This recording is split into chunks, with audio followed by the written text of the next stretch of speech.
വൃക്ഷധ്വജസ്ഥിതി എന്നുള്ള പ്രകരണത്തിലേക്കാണ് നമ്മൾ കടക്കുന്നത്. 4-ാമത്തെ അധ്യായം. ദേവേന്ദ്രൻ തുടങ്ങിയ ദേവന്മാരെ ബ്രഹ്മദേവനെയും കൂട്ടി മഹാദേവനെ ശരണം പ്രാപിച്ചു. അതങ്ങനെയാണല്ലോ എപ്പോഴും. ചന്ദ്രക്കലാചൂടൻ എല്ലാവരും സ്തോത്രങ്ങൾ കൊണ്ട് സ്തുതിച്ച് ആരാധിച്ചു. ദേവന്മാർ സ്തുതിക്കുന്ന ജയിക്ക ജയിക്ക കുന്നൻ മകളായ ഹൈമവതി കാന്ത, ഭക്തർക്ക് അഭിഷ്ടസിദ്ധികൾ നൽകുന്ന ഭൂതേശ, മഹാമായയോടൊത്ത് രജതാദ്രിയിൽ വസിക്കുന്ന പരമേശ്വര, വൃഷഭധ്വജ, യോഗഫലങ്ങൾ നൽകുന്ന യോഗേശ നമസ്കാരം, അർത്തിനാശന ഉഗ്രമൂർത്തി കാലകാല നമസ്കാരം. ദേവന്മാരുടെ സ്തുതിയിൽ പ്രസന്നനായ മഹാദേവൻ പറഞ്ഞു, ഹേ ദേവന്മാരെ, നിങ്ങളുടെ സ്തുതിയിൽ പ്രസന്നനായിരിക്കുന്നു കേട്ടോ ഞാൻ. നിങ്ങളുടെ ആഗ്രഹം ഞാൻ സാധിപ്പിച്ചേ തരുന്നുണ്ട്, പറഞ്ഞോളൂ എന്ന് പറഞ്ഞു. അപ്പൊ ദേവന്മാർ പറയാൻ തുടങ്ങി, ദേവദേവേശ, ഗിരീശ, അർത്തന്മാർക്ക് മംഗളമേകുന്ന ശംഭോ, വിന്ധ്യൻ മേരുവിനോടുള്ള വിദ്വേഷം കാരണം ആകാശം മുട്ടെ വളർന്ന് സൂര്യന്റെ ഗതി മുടക്കിയിരിക്കുകയാണ്. അതുകൊണ്ട് തന്നെ എല്ലാവരും ദുഃഖത്തിലാണ്. ശംഭോ, വിന്ധ്യന്റെ വളർച്ച തടഞ്ഞ് എല്ലാവർക്കും മംഗളം ഉണ്ടാക്കി തരണേ എന്ന് പറഞ്ഞു. അപ്പൊ ഉമാപതി പറയുന്നു, ദേവന്മാരെ, വിന്ധ്യന്റെ വളർച്ച തടയാനുള്ള കഴിവ് നമുക്കില്ല കേട്ടോ. നമുക്ക് എല്ലാവർക്കും കൂടി വൈകുണ്ഠത്തിൽ ചെന്ന് അതിനെല്ലാറ്റിനും പരിഹാരമുള്ള ഒരേ ഒരു സ്ഥലമാണ് വൈകുണ്ഠം. വിഷ്ണുവിനോട് നമ്മുടെ വൃത്താന്തങ്ങളൊക്കെ അറിയിക്കാം. കാരണാത്മാവായ ജഗദീശൻ മാത്രമാണ് നമുക്ക് ഏക ആശ്രയം. ആ പരമാത്മാവ് നമ്മുടെ ദുഃഖത്തിന് ശമനം വരുത്തൂ, ഒരു സംശയവും വേണ്ട. മഹാദേവന്റെ വാക്കുകൾ കേട്ടപ്പോൾ ദേവന്മാരും ബ്രഹ്മാവും മഹാദേവനെ മുന്നിൽ നടത്തി വൈകുണ്ഠത്തിലേക്ക് പുറപ്പെട്ടു. സങ്കടം അറിയിക്കാൻ തീർപ്പ് കൽപ്പിക്കണമെങ്കിൽ ഭഗവാൻ തന്നെ വേണം. അപ്പൊ അവിടെ എത്തിയിട്ട് സ്തുതിക്കാൻ തുടങ്ങി. പുരുഷ സൂക്തം കൊണ്ട് സ്തുതിച്ചു എന്നല്ലേ പറയുന്നത്. ബ്രഹ്മദേവനും മഹാദേവനും ദേവന്മാരോടുകൂടി വൈകുണ്ഠത്തിലെത്തി ദേവദേവേശനായ രമാകാന്തനെ കണ്ട് ഭക്തിപൂർവ്വം ഗദ്ഗദകണ്ഠരായി സ്തുതിച്ചു. വിഷ്ണു, രമാകാന്ത, ആദിപുരുഷ, പൂർവജ, ജയിച്ചാലും ദൈത്യാരെ, കാമജനക, വരാഹമുക്തി, മഹായജ്ഞസ്വരൂപ, മഹാവിഷ്ണു, ജഗതുത്പത്തി കാരണ നമസ്കാരം. മത്സ്യമായി അവതരിച്ച് വേദത്തെ ഉദ്ധരിച്ച വേദോദ്ധാരക തൊഴാം. സത്യവ്രത, ധരാനാഥ, മത്സ്യരൂപ നമസ്കാരം. ദേവന്മാരുടെ കാര്യസാധ്യത്തിനു വേണ്ടി ക്ഷീരാബ്ധി കടഞ്ഞ് അമൃതം നേടിക്കൊടുത്ത കൂർമ്മരൂപ നമസ്കാരം. പരസിദ്ധി കൊണ്ട് മതോദ്ധതനായ ഹിരണ്യകശിപിനെ വധിച്ച് ഭക്തനായ പ്രഹ്ലാദനെ പരിപാലിച്ച നരസിംഹമൂർത്തി നമസ്കാരം. ഐശ്വര്യം കൊണ്ട് അഹങ്കാരം വന്നു ചേർന്ന മഹാബലിയെ വാമനനായി അവതരിച്ച് വ്യാജമായി ഐശ്വര്യം മുഴുവൻ കവർന്നെടുത്ത് പരിശുദ്ധനാക്കി സ്വതലത്തിൽ വാഴിച്ച താൻ തന്നെ അദ്ദേഹത്തിന് കാവൽക്കാരനായിരുന്ന വാമനമൂർത്തിയെ ജയിക്ക നമസ്കാരം. രേണുകാപുത്രനായി ജനിച്ച് ദുഷ്ടരക്ഷത്രിയരെ നശിപ്പിച്ചവനും പരാക്രമിയായ കാർത്തവീരന്റെ ശത്രുവുമായ ജമദഗ്നിപുത്ര നമസ്കാരം. ദുഷ്ടനായ ദശകണ്ഠനെ വധിച്ച് സീതാദേവി വീണ്ടെടുത്ത ശ്രീരാമചന്ദ്രപ്രഭു നമസ്കരിക്കുന്നു. ദുഷ്ടന്മാരായ രാജാക്കന്മാരുടെയും ദൈത്യന്മാരുടെയും ഭാരം കൊണ്ട് പീഡിതയായ ഭൂമിയുടെ ദുഃഖം തീർത്ത് ധർമ്മം സ്ഥാപിക്കുവാൻ ശ്രീകൃഷ്ണാവതാരം കൈക്കൊണ്ട പുരാണ പുരുഷ നമസ്കാരം. ബലഭദ്രാനുജ നമസ്കാരം. ജന്തുഹിംസയെ ഇല്ലാതാക്കാൻ ബുദ്ധനായി അവതരിച്ച ദേവാത്തോഴ, മ്ലേച്ഛന്മാരും ദുഷ്ടരാജാക്കന്മാരും നിറഞ്ഞ ഭാരതം കഷ്ടപ്പെടുമ്പോൾ കൽക്കിയായി അവതരിക്കാൻ പോകുന്ന ദേവാത്തോഴ, അങ്ങയുടെ 10 അവതാരങ്ങളും ദുഷ്ടനിഗ്രഹത്തിന് വേണ്ടിയുള്ളതാണ്. ഭക്തന്മാരുടെ ദുഃഖം ഇല്ലാതാക്കാൻ അങ്ങ് പല യോനികളിലും ജന്മമെടുത്തു. അങ്ങയോളം ഭക്തന്മാരോട് കാരുണ്യമുള്ള മറ്റാരാണുള്ളത് ഭഗവാനെ? നിങ്ങളുടെ ദുഃഖത്തിന് ശാന്തി ഉണ്ടാക്കി തരണേ. ഇപ്രകാരം സ്തുതിച്ചുകൊണ്ടവർ ഭഗവാന്റെ കാൽക്കൽ വീണ് നമസ്കരിച്ചു. അവരുടെ സ്തുതിയിൽ സന്തുഷ്ടനായ പുരുഷോത്തമൻ മന്ദസ്മിതത്തോടുകൂടി അവരോട് പറഞ്ഞു, ദേവന്മാരെ, നിങ്ങളുടെ ദുഃഖം ഞാൻ തീർത്തു തരാം. നിങ്ങൾക്ക് വേണ്ട വരം ചോദിച്ചാലും. നിങ്ങളുടെ ഈ സ്തുതി എനിക്ക് ഏറ്റവും പ്രിയം തരുന്നതാണ്. ആരാണോ കാലത്തെഴുന്നേറ്റ് ഈ സ്തോത്രം ഭക്തിയോടെ ജപിക്കുന്നത് അവന് ഒരു ദുഃഖവും ബാധിക്കുകയില്ല. അകാലമൃത്യുവോ ഗ്രഹപീഡയോ ഒന്നും തന്നെ സംഭവിക്കുകയില്ല. സർവാഭിഷ്ടങ്ങളും സാധ്യമാവുകയും ചെയ്യും. എന്തിനധികം പറയുന്നു, ഈ സ്തുതി സർവാർത്ഥ സാധകമാണ് എന്നുള്ള ഒരു ഗുണപാഠത്തോടുകൂടി ഈ പ്രകരണം അവസാനിച്ചു. ഭഗവത്പാദത്തിൽ സമർപ്പിച്ചു. 5-ാം അധ്യായം. ഇനി 6-ാം അധ്യായമാണ്. 6-ാം അധ്യായത്തിൽ എന്താ പറയുന്നത് നോക്കാം നമുക്ക്, അല്ലെ? ദേവന്മാരുടെ അഗസ്ത്യനോടുള്ള പ്രാർത്ഥനയാണ്. ഇനിയിപ്പോ അഗസ്ത്യനെ സ്തുതിക്കാൻ പറയും. ആര്? മഹാവിഷ്ണു. ലക്ഷ്മീകാന്തന്റെ വാക്കുകൾ കേട്ട് സന്തുഷ്ടരായി ദേവന്മാര് പറഞ്ഞു, ദേവദേവ, സൃഷ്ടിസ്ഥിതി അന്ധകാരക, വിന്ധ്യൻ സൂര്യമാർഗത്തെ നിരോധിച്ചിരിക്കുകയാണ്.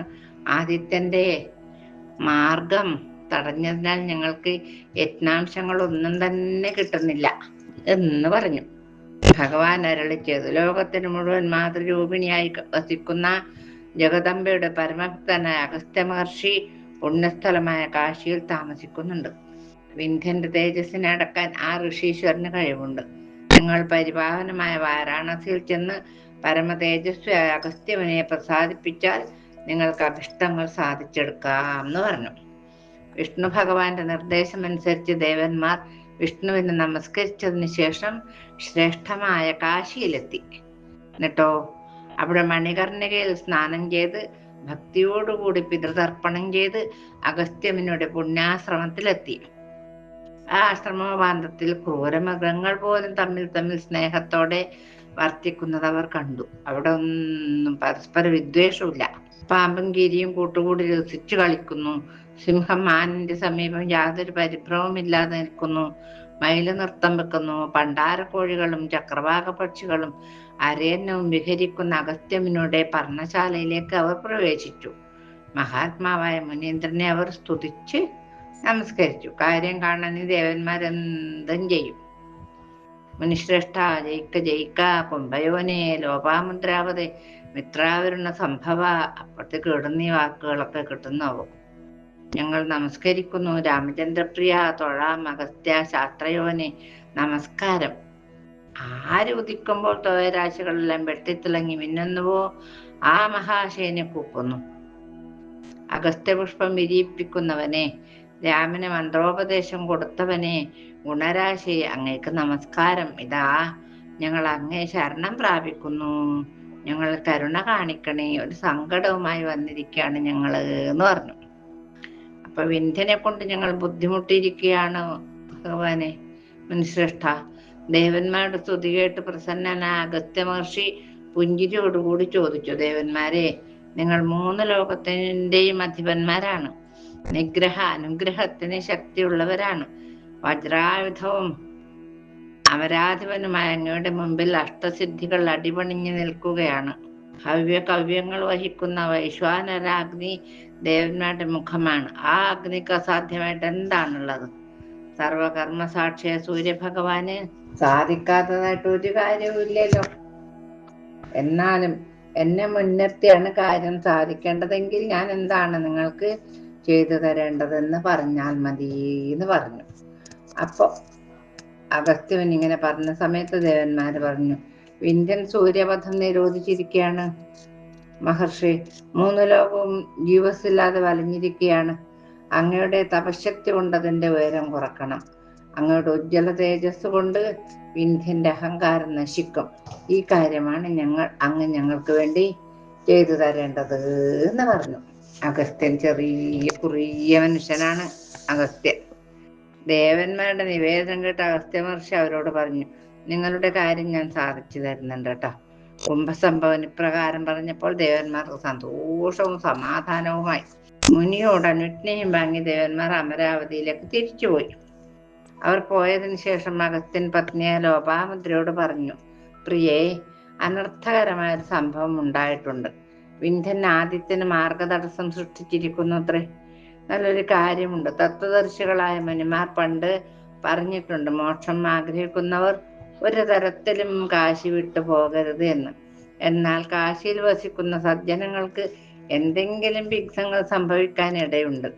എന്നാൽ ആ വിഘ്നമാണ് ഇപ്പോൾ എനിക്ക് സംഭവിച്ചിരിക്കുന്നത്. എനിക്ക് പോകാതിരിക്കാൻ പറ്റൂലല്ലോ. തന്റെ പത്നിയോട് ഇപ്രകാരം പറഞ്ഞിട്ട് അഗസ്ത്യമുനി ആശ്രമം വിട്ടിറങ്ങി. മഹർഷി നേരെ മണികർണികയിൽ പോയി സ്നാനം ചെയ്ത് കാശി വിശ്വനാഥനെ ദർശിച്ച് ദണ്ഡപാണിയെയും വണങ്ങി കാലഭൈരവന്റെ സമീപം ചെന്ന് പറഞ്ഞു, അല്ലയോ കാലഭൈരവ, ഭക്തരെ ആശീർവദിക്കുന്ന അങ്ങ് എന്നെ കാശിയിൽ നകറ്റാൻ കാരണം എന്താണ്? വിഘ്നഹാരിയാണല്ലോ അങ്ങ്. ഞാൻ ഒരു ദോഷവും ആർക്കും ചെയ്തിട്ടുമില്ല. ഒരിക്കലും അസത്യം പറഞ്ഞിട്ടുമില്ല. ആരെയും കുറ്റം പറഞ്ഞിട്ടുമില്ല. എന്ത് കർമ്മത്തിന്റെ ഫലമായിട്ടാണ് അങ്ങ് എന്നെ കാശിയിൽ നിന്ന് മാറ്റുന്നത് എന്ന് ചോദിച്ചു. കാലഭൈരവന്റെ മുമ്പിൽ ചെന്ന് ചോദിച്ചു അദ്ദേഹം. പ്രകാരം സങ്കടപ്പെട്ടതിന് ശേഷം അഗസ്ത്യ തപോധനൻ വിഘ്നേശ്വരന്റെ സവിധത്തിലെത്തി. ഗണേശനെ വണങ്ങിയതിനു ശേഷം വാരാണസി വിട്ട് ദക്ഷിണ ദിക്കിലേക്ക് പുറപ്പെട്ടു. കാശിയോട് യാത്ര പറഞ്ഞിറങ്ങിയ മുനി കാശിയെപ്പറ്റി തന്നെ ചിന്തിച്ച് സങ്കടപ്പെട്ട് തന്റെ പത്നിയോടുകൂടി തപശക്തിയോട് തേജസ് കൊണ്ട് ആരക്ഷണം കൊണ്ട് വിന്ധ്യന്റെ സാനുക്കളിൽ ചെന്ന് ആകാശം മുട്ട വളർന്നു നിൽക്കുന്ന വിന്ധ്യനെ നോക്കി. മുന്നിൽ നിൽക്കുന്ന മഹർഷിയെ കണ്ട് വിന്ധ്യൻ പേടിച്ചു വരച്ചു. ഇത്ര ആകാശം മുട്ട നിൽക്കുന്ന മഹാപർവ്വതം ഇത്ര ചെറുതായ ഒരു മഹർഷിയെ കണ്ടിട്ട് പേടിച്ചു വരച്ചു. അഗസ്ത്യമുനിയെ കണ്ട ഉടനെ വിന്ധ്യൻ ഭൂമിയോടെന്തോ രഹസ്യം പറയുവാൻ എന്ന പോലെ വിനയത്തോടെ കുനിഞ്ഞ് ഭക്തിപൂർവ്വം സാഷ്ടാംഗം നമസ്കരിച്ചു. ശിരസ് കുനിച്ചു നിൽക്കുന്ന വിന്ധ്യനെ കണ്ടിട്ട് പ്രസന്നനായി മുനി പറഞ്ഞു, വിന്ധ്യ കുഞ്ഞെ, ഞാൻ വരുന്നത് വരെ നീ ഇപ്രകാരം തന്നെ നിൽക്കണം കേട്ടോ. നിന്റെ കൂറ്റൻ കൊടുമുടി കയറാനുള്ള ശക്തി എനിക്കില്ല. ഇപ്രകാരം പറഞ്ഞു മുനി ദക്ഷിണ ഭാഗത്തേക്ക് നടന്നപ്പോൾ അതൊക്കെ കൊടുമുടി കയറി ഇറങ്ങി. പിന്നീട് ശ്രീശൈലവും ദർശിച്ച് ദക്ഷിണ ദിക്കിലേക്ക് നടന്നു. അവിടെ മലയപർവ്വതത്തിൽ ഒരു ആശ്രമവും പണിഞ്ഞ് പത്നിയോടുകൂടി താമസമാക്കി. പിന്നെ ഇങ്ങോട്ട് തിരിച്ചു വന്നിട്ടില്ല. വരുന്നവരെല്ലാം നിൽക്കാൻ പറഞ്ഞിട്ടുള്ളൂ. മനുവിനാൽ പൂജിതയായ ദേവി വിന്ധ്യപർവ്വതത്തിൽ ചെന്ന് താമസമാക്കിയതിനാൽ വിന്ധ്യവാസിനി എന്ന പേരിൽ പ്രസിദ്ധിയായി.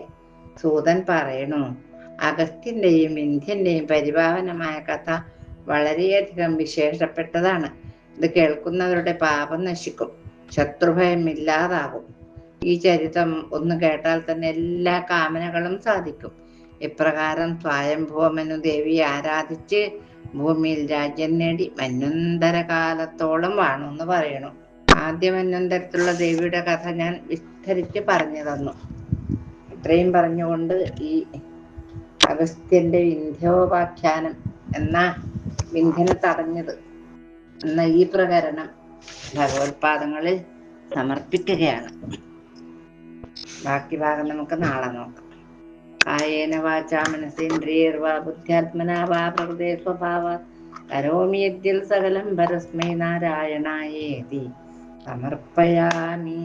ശ്രീ ജഗദംബികായേതി സമർപ്പയാമി.